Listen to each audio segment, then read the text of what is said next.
Good morning students. तो बेटा कल हमने कैलोरीमेट्री के बारे में कुछ एक टॉपिक डिस्कस किए थे, है ना। एक फॉर्मूला सीखा था हमने, heat loss is equal to heat gain. ठीक है, अब उन्हीं के ऊपर कुछ एक न्यूमेरिकल्स हैं वो हम डिस्कस करने वाले हैं, न्यूमेरिकल्स ऑन कैलोरीमेट्री। ठीक है, तो इसमें जो फॉर्मूला यूज होगा वो मेनली यही होगा बेटा, delta Q is equal to m c delta T. M c delta T, m क्या है, mass of substance, c specific heat, और डेल्टा टी क्या है, चेंज इन टेम्परेचर। एक तो ये हो गया। दूसरा, heat lost is equal to heat gain. ये दो चीज है आपको याद रखनी है। आ जाओ, सबसे पहला सवाल, when 10 gram of coal is burnt, it raise the temperature of water from 20 degree Celsius to 55 degree Celsius. Calculate the heat of combustion of the fuel.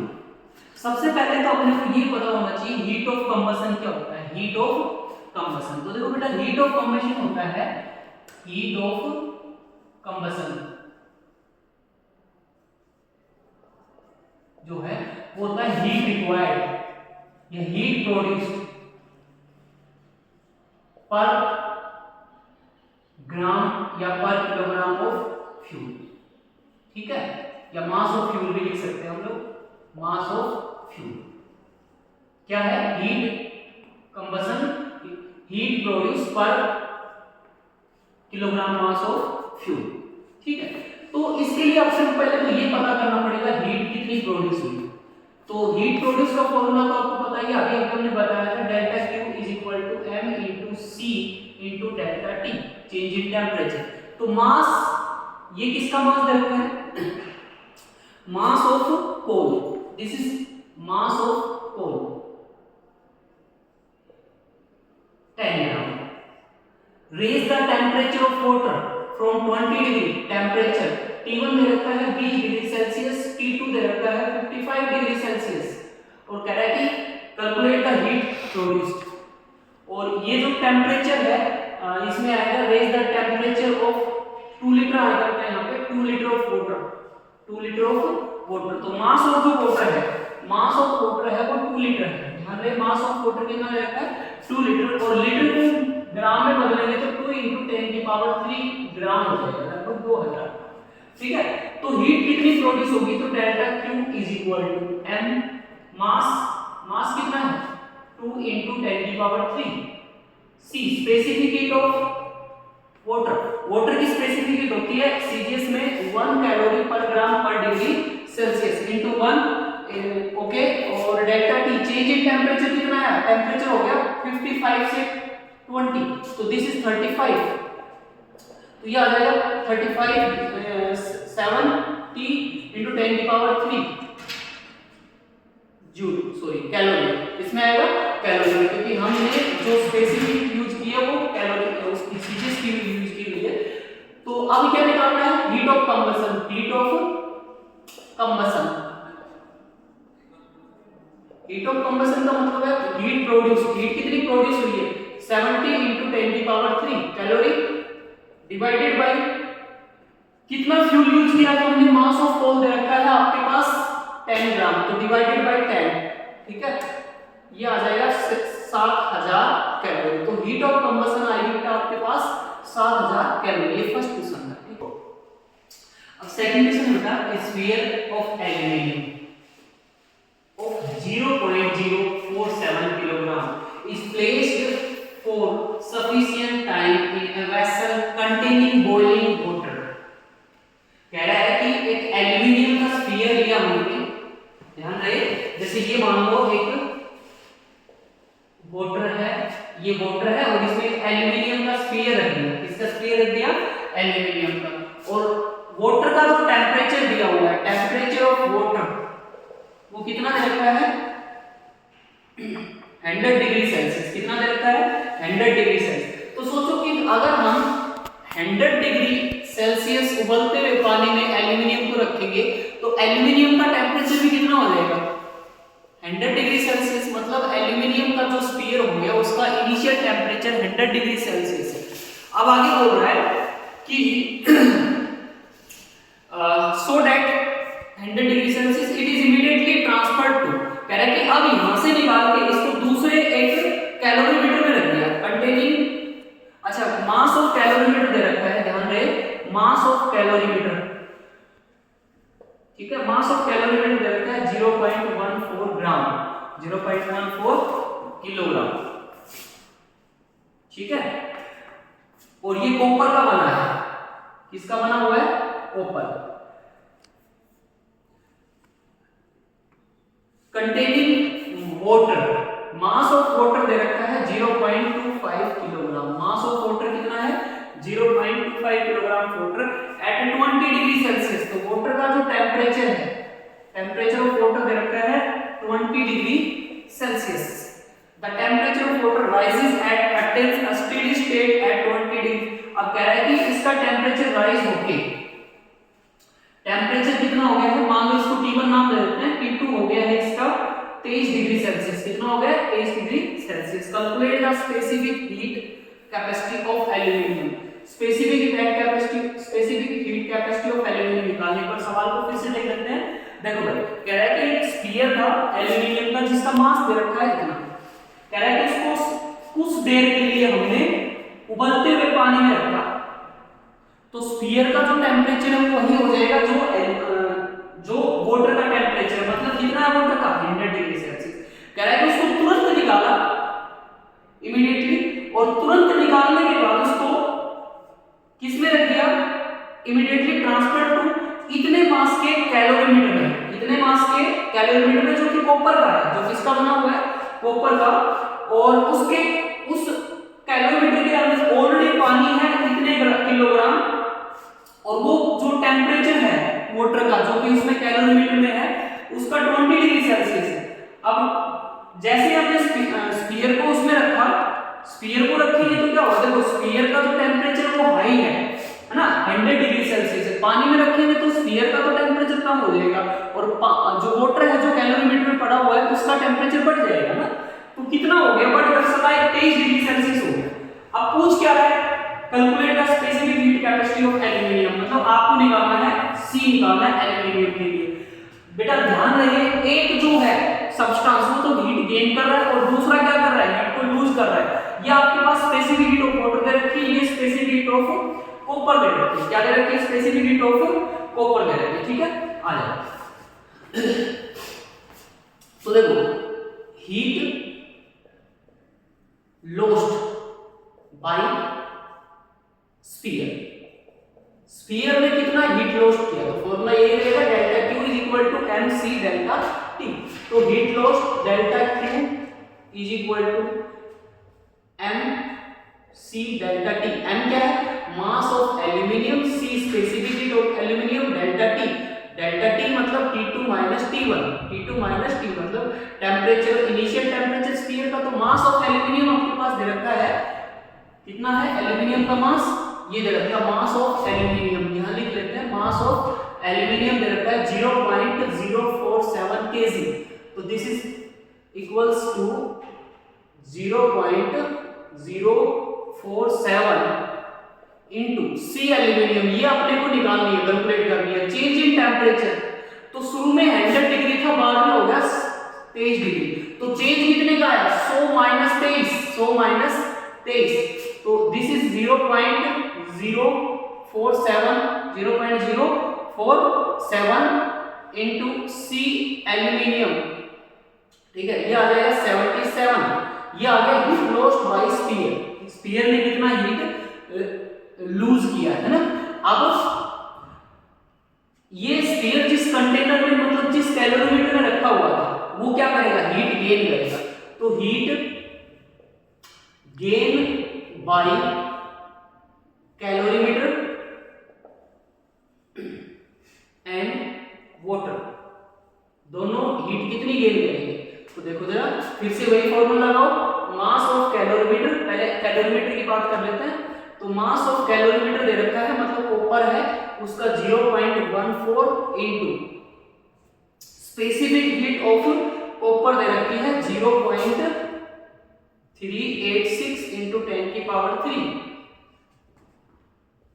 अब डेल्टा टी चाहिए तो चेंज इन टेम्परेचर, शुरू में देखो दोनों थे ये 20 degree Celsius पे थे तो इनका टेम्परेचर बढ़ के कितना हो गया 23, तो चेंज इन टेम्परेचर कितना आया 3, कितना आया 3 प्लस, अब कैलोरीमीटर के बाद वाटर भी हीट गेन कर रहा है तो वाटर का जो मास दे रखा है वो कितना है 0.25 into specific heat of water आपके पास दी हुई है 4.18 इनटू 4.18 इनटू 10 की पावर 3 डेल्टा टी, इसमें भी टेम्परेचर में कितना चेंज आया 3, तो ये बेटा जो आप लोगों के पास आ रहा है ये आया हीट गेन और ये जो है हीट लॉस, दोनों को कर दो इक्वेट, क्योंकि प्रिंसिपल ऑफ कैलोरीमेट्री यही तो कहता है कि एक जो हीट है गेन कर रहा है तो दूसरा लूज कर रहा है, तो यहां से कितना आ जाएगा, दोनों की इक्वेट करेंगे हम लोग 0.047 into C aluminium into 77 that is equal to 0.14 0.38 into 10 की पावर 3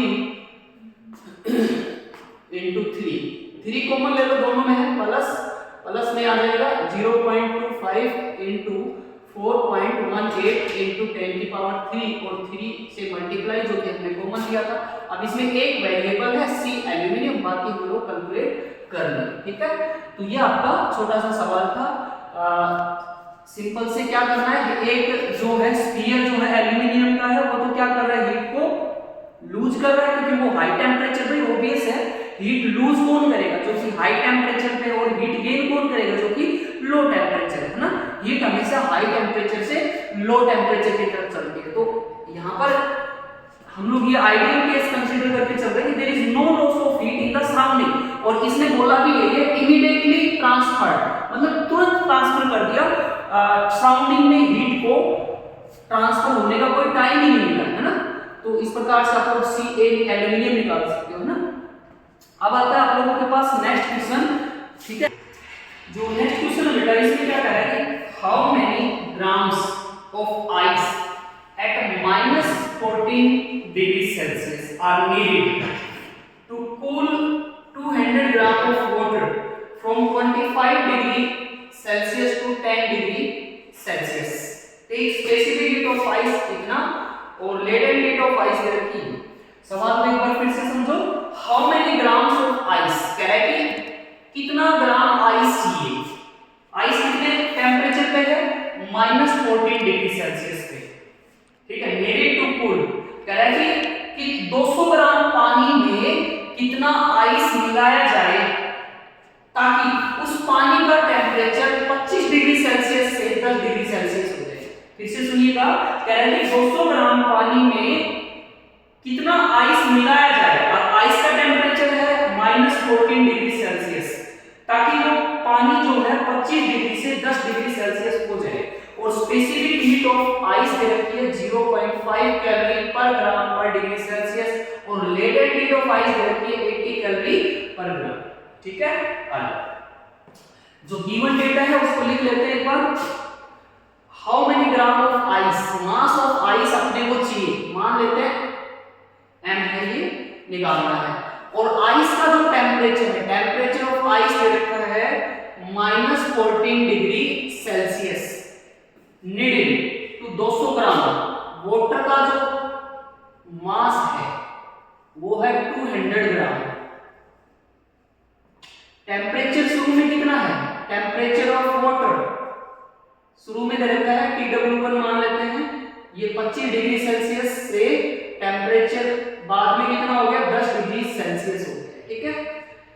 चलो अब तरीका सुनिएगा, देखो आइस है, शुरू में क्या है आइस, आइस जो कि कितने पे है -14 डिग्री सेल्सियस पे है, प्रोसेस सुनिएगा ध्यान से, आइस जो कि -14 डिग्री सेल्सियस पे है, ये हीट को गेन करेगी, कहां से गेन करेगी, क्योंकि वाटर जो कि हाई टेम्परेचर पे उसके साथ मिक्स हो गई है ना, तो हीट गेन करके आइस कितने टेम्परेचर पे आ जाएगी, आइस ही आ जाएगी 0 डिग्री सेल्सियस पे, आइस ही किस पे आ जाएगी 0 डिग्री सेल्सियस पे। अब यहां से क्या होगा, फेज का चेंज होगा, आइस से वाटर में जाएगी, आइस से किस में जाएगी वाटर में, और वाटर कितने पे जाएगी 0 डिग्री सेल्सियस पे, कितने पे जाएगी 0 डिग्री सेल्सियस पे ही वाटर होगा, क्योंकि यहाँ पे फेज चेंज हो रहा है, और जब भी फेज चेंज होता है तो हम यहाँ पर लेते हैं लेटेंट हीट, कितनी हीट चाहिए लेटेंट हीट, फेज चेंज, अब वाटर जो है वो कितने पे हो गया है, वाटर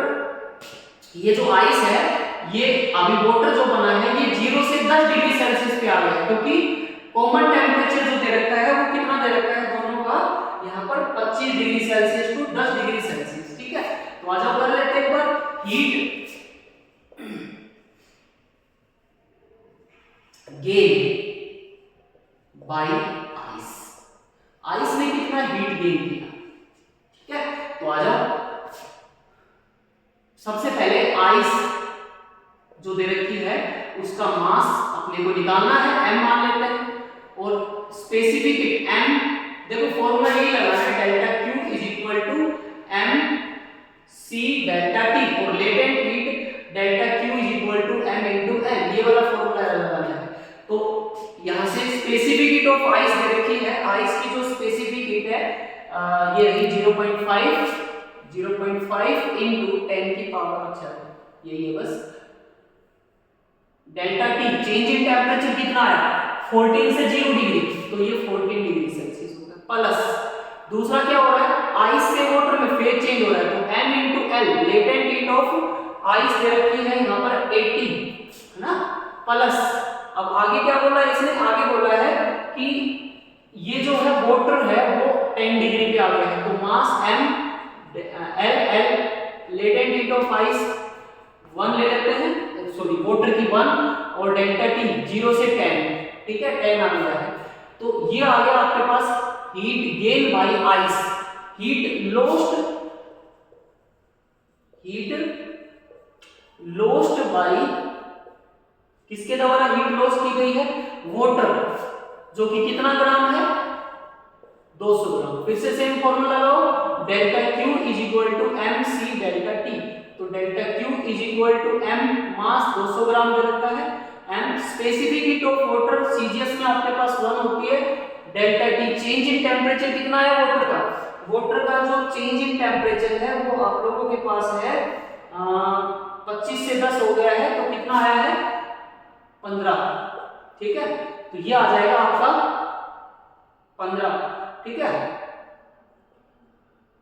दोनों को इक्वेट कर दो,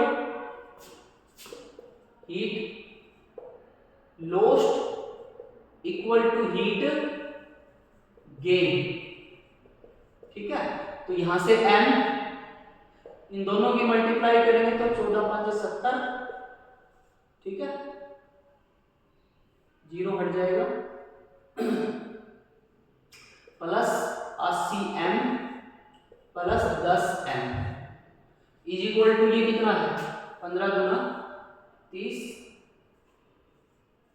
3000 हो गया, ठीक है, ये आएगा 80 90 97m इक्वल टू 3000, और m की जो वैल्यू आएगी वो 3000 बटा 97 आ जाएगी, ठीक है, आई थिंक ये अप्रोक्सीमेटली आपका आएगा 31 ग्राम, कितना आएगा 31 ग्राम के आसपास, ठीक है, मतलब इस सवाल में कुछ नहीं है, बस सिंपल सा ये बोला गया है। देखो ये चीज ध्यान रखनी है आपको जब भी ये कहा जाए कि भाई आइस जो है वो मिक्स की गई है, तो आइस का टेम्परेचर है -14 डिग्री सेल्सियस, तो -14 से ये कितना हुआ है आइस ही रहेगी 0 डिग्री सेल्सियस पे, है ना, तो -14 से 0, फिर आइस का होगा फेज चेंज, 0 से 0 पे जाएगी, लेकिन उस समय वो आइस नहीं वाटर बनेगा, उस समय ये आइस नहीं वाटर रहेगा, और वाटर से फिर ये हो जाएगा टेम्परेचर फिर बढ़ेगा, तो 0 डिग्री से जो गिवन टेम्परेचर उस पे जाएगा,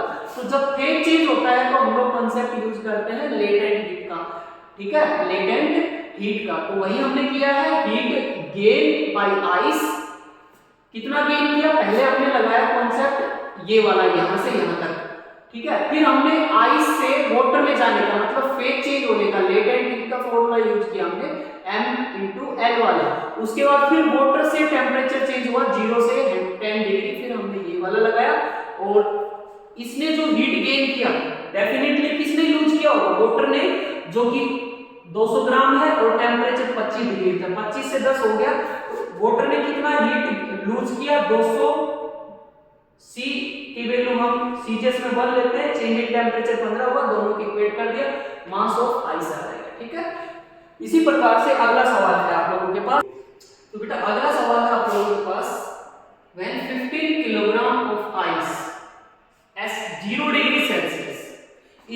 with 0.30 किलोग्राम ऑफ वाटर। कह रहा है कि आइस को वाटर में मिलाया गया है। वाटर कितने पे है? 50 डिग्री सेल्सियस में। कितने पे है? 50 degree Celsius. In a container the resulting temperature is 6.7 degree Celsius. कह रहा है कि जब आइस मिलाई गई तो उस पानी का टेम्परेचर जो 50 डिग्री था वो कितना हो गया? 6.7 डिग्री सेल्सियस हो गया। Calculate the heat of fusion of ice. Heat of fusion बतानी है। क्या बतानी है? Heat of fusion. ठीक है, आ जाओ। 15 मास ऑफ आइस। आइस का मास दे रखा है 15 किलोग्राम। कितने पे है? 0 डिग्री सेल्सियस पे। मास टेम्परेचर ऑफ आइस दे रखा है 0 degree Celsius. Is mixed with 0. Mass of water दे रखा है 0.30 किलोग्राम। टेम्परेचर ऑफ वाटर दे रखा है 50 डिग्री सेल्सियस। 50 डिग्री सेल्सियस के साथ मिक्स किया गया है इन एक कंटेनर। द रिजल्टिंग टेम्परेचर कह रहा है कि दोनों का जो कॉमन टेम्परेचर T हो गया वो 6.7 डिग्री सेल्सियस हो गया। Calculate the heat of fusion of ice. Calculate the heat of fusion of ice. ठीक है, तो वही चीज है सेम। किसको किस में मिक्स किया है? वाटर को आइस में मिक्स किया है। तो देखो सबसे पहले क्या था? आइस था। कितने डिग्री पे? 0 डिग्री सेल्सियस। 0 डिग्री से आइस वाटर में बनी, मतलब फेज का चेंज हुआ 0 डिग्री पे। कितने पे? 0 डिग्री पे। तो यहां पर जो फॉर्मूला लगेगा वो m/L लगेगा। फिर वाटर का टेम्परेचर राइज हुआ, कितने पे गया? वो 6.7 degree Celsius. Water at 6.7 degree Celsius पे, है ना। यहां पर फॉर्मूला हो जाएगा आपका Q delta Q is equal to mc delta T, change in temperature. है ना। तो यही है कि आइस जो है वो हीट गेन करेगी और जो वाटर जो कि मास इतना है वो हीट को लूज करेगा।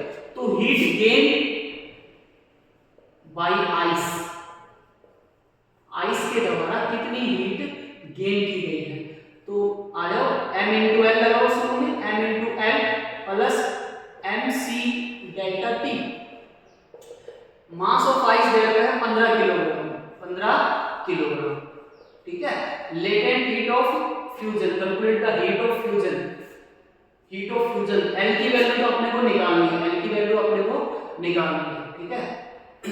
मास कितना दे रखा है वाटर का? 0.30 into specific heat of water। Water की स्पेसिफिक हीट जो होती है वो आपके पास SI सिस्टम में होती है 40, यहाँ पर दी हुई थी हमारे पास, ये रही 4.18 into 10 की power 3 specific heat of water होती है।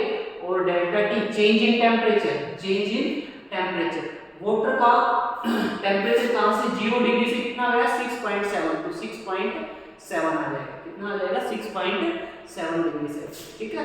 अब ये हीट गेन बाय आइस है and heat lose by water. Water ने कितना हीट लूज किया होगा? तो हीट लूज बाय वाटर की बात करें तो वाटर ने कितना हीट लूज किया होगा? 50 डिग्री से कहां पे गया है? 6.7 पे। तो m मास ऑफ वाटर है 0.30। ठीक है, सॉरी यहाँ पर ये मास वाटर का 15 लिया जाएगा क्योंकि यही है ना वो कन्वर्ट हुआ है। ध्यान रखना यही मास कन्वर्ट हुआ है इसमें। तो 0. ये दे रखा है 0.30 इंटू सी स्पेसिफिक वाटर 4.18 इंटू 10 की पावर 3। ठीक है। चेंज इन टेम्परेचर कितना है? 50 से कितना हो गया? 50 डिग्री सेल्सियस से 6.7 हुआ, तो ये बचेगा 43.3। ठीक है। तो एक heat lose equal to heat gain put करते हैं। Now heat gain by ice equal to heat lose by water. दोनों को इक्वेट करेंगे तो ये आ जाएगा 15 into L plus 15 into 4.18 into 10⁻³ into 6.7 equal to इसके पुट करो तो ये आ जाएगा आप लोगों के पास 0.30 into 4.18 into 10⁻³ into the change in temperature 43.3। ठीक है, तो ये जो आप लोगों के पास केवल और केवल एक एल वेरिएबल है, बाकी सारे कांस्टेंट है, तो एल की वैल्यू हम इक्वेशन से निकालेंगे। ठीक है, तो ये बेटा आप लोगों के पास आज की कुछ क्वेश्चन थे, आप लोग खुद से सोल्व करना, एक बार ट्राई करना आपकी बुक के अंदर रेफरेंस कैसे बहुत सारे ऐसे सवाल दिए हुए हैं। ठीक है, तो आप लोगों को ये सवाल करने हैं। ठीक है,